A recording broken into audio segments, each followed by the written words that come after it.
Hello and welcome. I'm John Peters, Commercial Director for Hooper Enterprise Associates Limited, or Hill Planning as we're better known.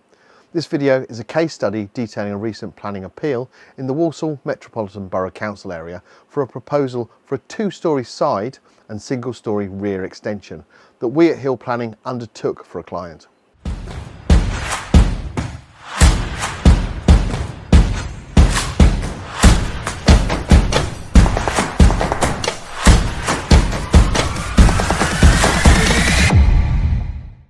Before we start, I'd like to clarify that the client has given us full authority to use this information in this video.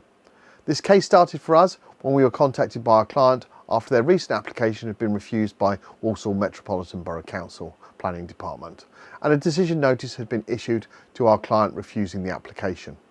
The refusal was issued on the 4th of November 2020, and as a householder application, the appeal had 12 weeks from the decision notice to be submitted to the Planning Inspectorate. Our client felt the decision was very unjustified, as they feel the property is situated on a significantly oversized plot. Additionally, they felt the council was causing unnecessary expense to their family by requesting a BAT report survey, and did not substantiate the reasons as to why they needed that report producing during the determination process, as the likelihood of bats on or around this property in this built-up locality was minimal. The client instructed us to proceed with around 8 weeks to produce the appeal documents.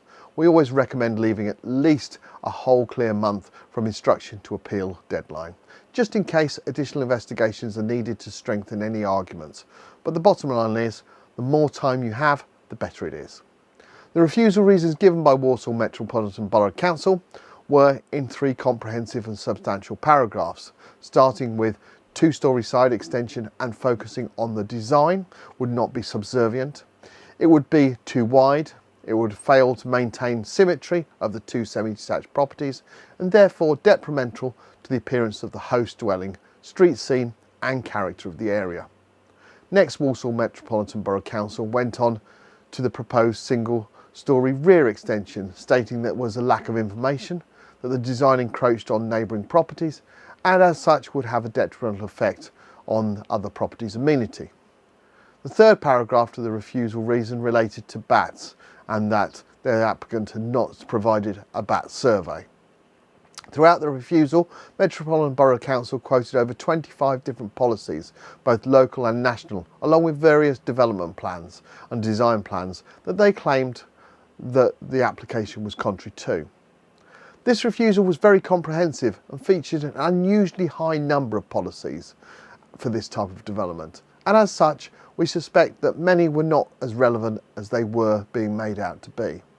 For this appeal, we produced a 25-page detailed appeal statement, working our way through the delegated officer's report, decision notice, policy stated, and dismantling their objections and reasons to refuse the application, providing a comprehensive and robust argument, bringing both national and local policies into play and detailing reasons as to why the findings were wrong and in fact the development was perfectly acceptable.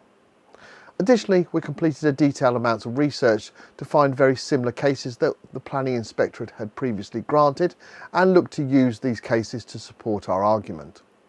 As the appeal was a householder appeal, the local authority, which in this case was Walsall Metropolitan Borough Council, did not have the right of response to the appeal statement. This case, like the vast majority of similar cases, was dealt with by way of written representation, and as such, it is paramount that the argument is thorough, detailed and comprehensive from the start, as there is no second chance to respond. The inspector visited the appeal site on the 26th of March 2021 and issued the decision on the 26th of April 2021 in a 4-page, very detailed report. The good news was that the appeal was upheld and the permission was granted. Our approach for producing appeal documents that go into great detail to work through the refusal reasons, officers' reports and policies in detail and supply supporting cases where the inspector has granted similar appeals was invaluable. This gives the client their best chance of success. Admittedly, it does take longer to produce and increases the cost slightly for the client, but going into that level of detail is absolutely paramount. As an organisation, Hill Planning is one of the leading appeal specialists with both dedicated in-house planning and legal teams whose job it is to win your case. Both these skill sets are invaluable to produce a robust and compelling case to gain a win.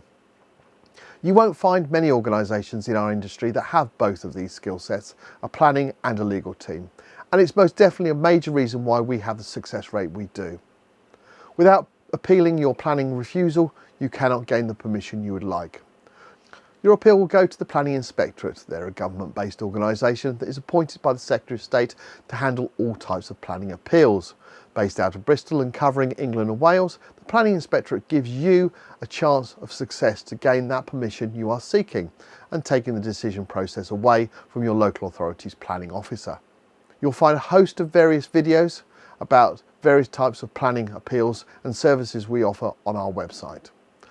If you'd like a free no obligation consultation with myself or a member of our team, please contact us on 01743 369 911 or email appeals@planningappealsuk.com and give your appeal its best chance of success.